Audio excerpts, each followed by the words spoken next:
বাড়ি থেকে গৃহবধূর ঝুলন্ত মৃতদেহ উদ্ধার। মৃতদেহ নিয়ে যাওয়া হয় হাসপাতালে। তারপরেই হাসপাতালে জমায়েত হয় মৃতের বাপের বাড়ির লোকজনেরা। হাসপাতালে তুমুল উত্তেজনার পরিস্থিতি দেখা দেয়। ঘটনাস্থলে পরিস্থিতি সামাল দিতে পুলিশ পৌঁছালে পুলিশের সাথে ঠেলাঠেলি ধস্তাধস্তি শুরু হয়ে যায়। পরিস্থিতি সামাল দিতে ঘটনাস্থলে আসে র্যাব। পশ্চিম মেদিনীপুর জেলার ঘাটাল পৌরসভার 2 নম্বর ওয়ার্ডের বাসিন্দা শরৎ বিশ্বাসের স্ত্রী পদ্মাবতী বিশ্বাস আজ বিকেল নাগাদ বাড়ি থেকে ঝুলন্ত মৃতদেহ উদ্ধার হয়। তারপরেই মৃতা শ্বশুর বাড়ির লোকজনেরা তাকে নিয়ে আসে ঘাটাল মহকুমা হাসপাতালে। মেয়ের এই ধরনের পরিস্থিতি জানতে পেরে চন্দ্রকোনা ক্ষীরপাই থেকে ঘাটাল হাসপাতালে পৌঁছে যায় মৃতা মহিলার বাপের বাড়ির লোকজনেরা। অভিযোগ তাদের মেয়েকে খুন করা হয়েছে। হাসপাতালে এমার্জেন্সি বিভাগের সামনে তুমুল উত্তেজনার পরিস্থিতি দেখা দিতে ঘটনাস্থলে আসে ঘাটাল থানার পুলিশ।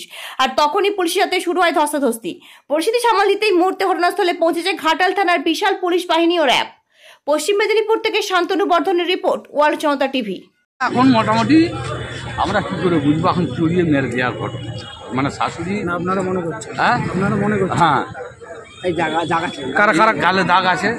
হ্যাঁ, মেরে আর টাঙিয়ে দিয়েছে গলাটা। কে মেরেছে? কে শাশুড়ি এখন শ্বশুর নিশ্চয়ই খুবই ভালো, শ্বশুর নিঃসন্দেহে ভালো, সে কখনোই এইসব জিনিস করবে না। করলে শাশুড়ি, আমাদের ছেলেটা হচ্ছে মাথা। আপনারা কিভাবে জানতে পারলেন? আমাদেরকে খবর দিয়েছে, খবর দেওয়ার পরে আমরা তো এখানকে আসি। ওদের বাড়ি থেকেই? ওদের বাড়ি থেকে কি সেটা আমি ঠিক বলতে পারি। কি চাইছেন আপনারা এখন? কি চাইছেন? আমাদের ওই যে দুটো বাচ্চা কাচ্চা আছে তাদের আমাদের ভরণ পোষণ চাই। আপনার নাম কি? আমার নাম সজল নায়ক। আমার ভাগ্নি আছে।